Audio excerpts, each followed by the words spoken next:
Welcome back to our channel. तो last class में हमने क्लास 10th का चैप्टर नंबर 7 देखा था। अभी देखिए क्लास 10th का चैप्टर नंबर 8 जिसका नाम है इंट्रोडक्शन टू ट्रिग्नोमेट्री। ठीक है, तो सबसे पहले हम ट्रिग्नोमेट्री के बारे में जानते हैं कि एक्चुअल में ट्रिग्नोमेट्री होती क्या है। अच्छा, एक वर्ड होता है ट्राइएंगल। क्या सभी को पता है कि ट्राइएंगल हमारे पास क्या होता है? ट्राई का मतलब होता है 3, एंगल का मतलब जहां दो लाइन मीट कर रही है उन दोनों के बीच का गैप हमारे पास क्या होता है। अच्छा, ट्राइएंगल किस शेप की होती है? जहां हमारे पास 3 एंगल फॉर्म हो रहे होते हैं। ये देखिए 1, 2 एंड 3, जहां मेरे पास 3 एंगल फॉर्म हो रहे हैं वो ही मेरे पास क्या होती है? ट्राइएंगल। अच्छा, ट्रिग्नोमेट्री का मतलब क्या होता है? ट्राई का मतलब होता है 3, कोन का मतलब होता है एंगल, मेट्री का मतलब होता है मेजरमेंट। जहां 3 एंगल का हमारे पास क्या होता है? मेजरमेंट होता है। जहां 3 एंगल को हम मेजरमेंट करते हैं डिफरेंट तरीके से, वो ही हमारे पास ट्रिग्नोमेट्री होती है। हाँ जी, और कुछ नहीं, सिर्फ यही होता है। एक वर्ड होता है हमारे पास राइट एंगल ट्राइएंगल। अब ये राइट एंगल ट्राइएंगल का मतलब है कि ट्राइएंगल में एक एंगल तो हमारे पास क्या है? Right angle. राइट एंगल मतलब एक एंगल हमारे पास कितने डिग्री का है? 90 डिग्री का है। अभी इसी के साथ आपने एक वर्ड और सुना हुआ होगा, पाइथागोरस थ्योरम। पाइथागोरस थ्योरम का प्रूफ मैंने एक शॉर्ट्स डाली हुई है, उसके अंदर आप जाके चेक कर सकते हैं। क्योंकि पाइथागोरस थ्योरम तो सभी को पता है कि हाइपोटेन्यूज का square is equals to perpendicular square plus क्या होता है? बेस स्क्वायर होता है। हाइपोटेन्यूज मेरे पास सबसे बड़ी वाली साइड होती है, परपेंडिकुलर जिसपे 90 डिग्री का एंगल, और बेस जिसपे ये हमारा परपेंडिकुलर क्या होता है?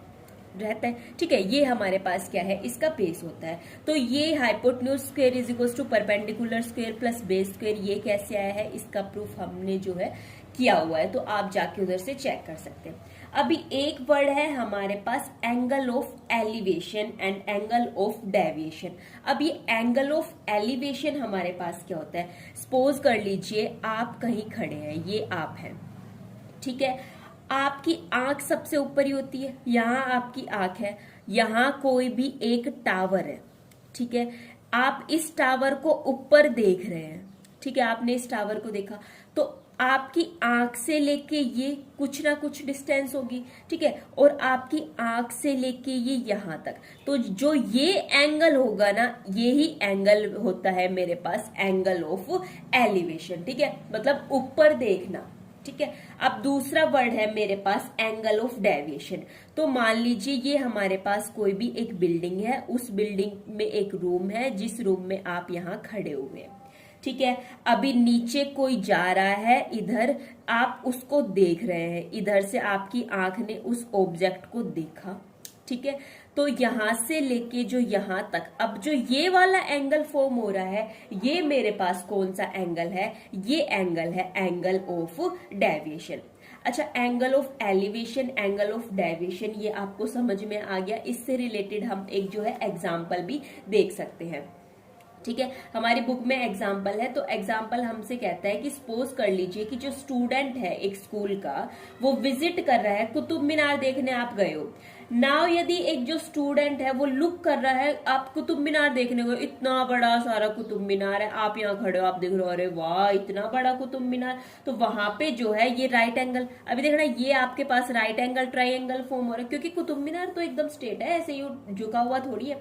ठीक है, अभी यहाँ पे एक ट्राइएंगल फॉर्म हो रही है, जो ट्राइएंगल हमारे पास कुछ इस शेप की है, तो ये ही जो एंगल हमारे पास एंगल ऑफ एलिवेशन होता है। सेम इसी टाइप से आप एंगल ऑफ डेविएशन का भी एग्जाम्पल ले सकते हो कि कोई स्टूडेंट है, वो यहाँ एक बिल्डिंग के टॉप फ्लोर में कोई रूम है, उस रूम में वो खड़ा हुआ है और नीचे कोई फ्लोवर को या फिर किसी को भी वो देख रहा है, तो जो ये एंगल फॉर्म हो रहा है वो ही मेरे पास क्या होता है?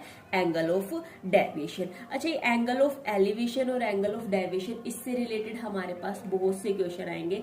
ठीक है, तो इसको अच्छे से समझना बहुत ज्यादा जरूरी है।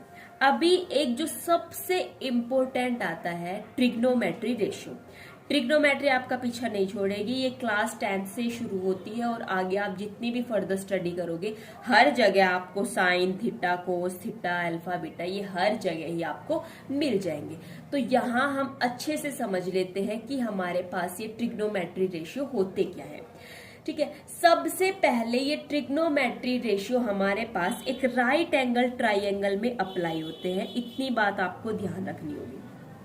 सपोज कर लिया ये कोई भी ABC हमारे पास एक राइट एंगल ट्राइंगल है जिसमें जो सबसे बड़ी साइड होती है उसको हाइपोटेन्यूज बोलते हैं। ये जो स्ट्रेट लाइन होती है ये मेरे पास परपेंडिकुलर होता है, ये मेरे पास क्या होता है, बेस होता है। ठीक है, अब यहाँ पाइथागोरस थ्योरम नहीं, अभी हमारे पास ट्रिग्नोमेट्री रेशियो होते हैं। मेरे पास 6 ट्रिग्नोमेट्री रेशियो होते हैं। एक होता है साइन थीटा, कोसाइन थीटा, ठीक है, फिर होता है मेरे पास टेंजेंट थीटा, एक होता है कोसिकेंट थीटा, ठीक है, एक है सीकेंट थीटा और एक है हमारे पास क्या, कोटेंजेंट थीटा। थीटा क्या है, थीटा मेरे पास एंगल है। कौन सा एंगल है, ये वाला एंगल है। ये एंगल जरूरी नहीं है यही है, ये एंगल मेरे पास ये भी हो सकता है, बट फिलहाल मैं इस एंगल के बेस पे आपको ये रेशियो बता देती हूँ। ठीक है, अब इन ट्रिग्नोमेट्री रेशियो को हम जो है शॉर्ट फॉर्म में बोलते हैं। ये होता है मेरे पास साइन, ये होता है मेरे पास कोस, इसको बोलते हैं टेन और इसको बोलते हैं कोसिकेंट, और ये होता है मेरे पास सीकेंट और ये होता है मेरे पास क्या, कोट। ये मेरे पास क्या है, 6 ट्रिग्नोमेट्री रेशियो। ठीक है, अभी इनको याद करने की हमारे पास एक ट्रिक होती है। क्या, पंडित बद्री प्रसाद हर हर बोले। वो आप पे डिपेंड करता है कि आप इसकी क्या ट्रिक बना रहे हो, लेकिन हमने इस तरीके से आपको बता दिया। ठीक है, अभी जो फर्स्ट रेशियो होता है वो मेरे पास साइन थीटा होता है, सेकंड कोस थीटा होता है, थर्ड मेरे पास टेन थीटा होता है। इतनी बात आई समझ में? क्या मतलब समझे कि जो साइन ऑफ थीटा है वो किसके इक्वल है, perpendicular upon hypotenuse. Cos of theta है वो मेरे पास इक्वल है base upon hypotenuse. Ten of theta है वो इक्वल है परपेंडिकुलर अपॉन बेस। इतनी बात आई समझ में? Very good. इसके बाद जो ध्यान देने की बात है वो है हमारे पास कि जो मेरे सीकेंट थीटा होता है वो इनवर्सली प्रोपोर्शनल होता है कोस थीटा के। ठीक है, सेम इसी टाइप से मेरा क्या, कोट थीटा किसके इनवर्सली प्रोपोर्शनल होता है, टेन थीटा के। और हमारे पास दो रेशियो कौन बच गए हैं कि जो साइन थीटा है वो इनवर्सली प्रोपोर्शनल होता है मेरे पास किसके, कोसिकेंट थीटा के। क्या मतलब समझे? अभी देखना, मैंने बोला था कि साइन थीटा मेरे पास किसके इक्वल है, P अपॉन H के। तो इसका मतलब हुआ कि जो कोसिकेंट थीटा है वो हमारा किसके इक्वल है, H अपॉन P के। हाँ जी, बिल्कुल ये क्या हो जाएंगे, इनवर्सली प्रोपोर्शनल हो जाएंगे। सेम इसी टाइप से कोस थीटा मेरे पास किसके इक्वल था, B अपॉन H के। तो सीकेंट थीटा मेरा किसके इक्वल हो जाएगा, H अपॉन B के। सेम इसी टाइप से हमारा जो टेन थीटा है वो किसके इक्वल था, सॉरी, P अपॉन B के। तो कोट थीटा मेरा किसके इक्वल हो जाएगा, B अपॉन P के इक्वल हो जाएगा। ठीक है, ये सभी क्या है, हमारे इनवर्सली प्रोपोर्शनल है। तो ये 6 हमारे क्या होते हैं, ट्रिग्नोमेट्री रेशियो होते हैं। इनसे रिलेटेड ही हम क्वेश्चन करेंगे। सिर्फ इतनी सी ही बात जानने की थी। यहाँ ट्रिग्नोमेट्री की एकदम स्टार्टिंग ही होती है। अभी आगे चल के आप देखोगे, अच्छा इससे रिलेटेड भी मैंने कुछ शॉर्ट्स डाल रखे ट्रिग्नोमेट्री से रिलेटेड, तो आप देख लेना। अभी इसमें बहुत फॉर्मूले आएंगे। अच्छा, एक कुछ बात है कि जो फर्स्ट यूज था आइडिया किसका, साइन का, वो किसने दिया था, आर्यभट्ट ने दिया था AD 500 में। ये तो सिर्फ वैसे जनरल नॉलेज की बात है, इसमें कोई ज्यादा जानने की आपको क्या नहीं है, जरूरत नहीं है। बस इन रेशियो से रिलेटेड ही हमारे पास क्वेश्चन आएंगे। कैसे क्वेश्चन आ सकते हैं, हो सकता है हमें एंगल दिया हुआ हो और हमें 2 साइड गिवन हो तो थर्ड साइड फाइंड करनी हो। ठीक है, या फिर 2 साइड गिवन हो तो फिर sine theta cos theta find करने के लिए। साइन थीटा कोस थीटा से डरने की जरूरत नहीं है, आपको सिर्फ इतना पता होना चाहिए कि साइन थीटा किसके इक्वल है, कोस थीटा किसके इक्वल है। राइट एंगल ट्राइंगल में ये हमारे पास अप्लाई होते हैं, तो सेम इसी टाइप से हम जो है कर सकते हैं।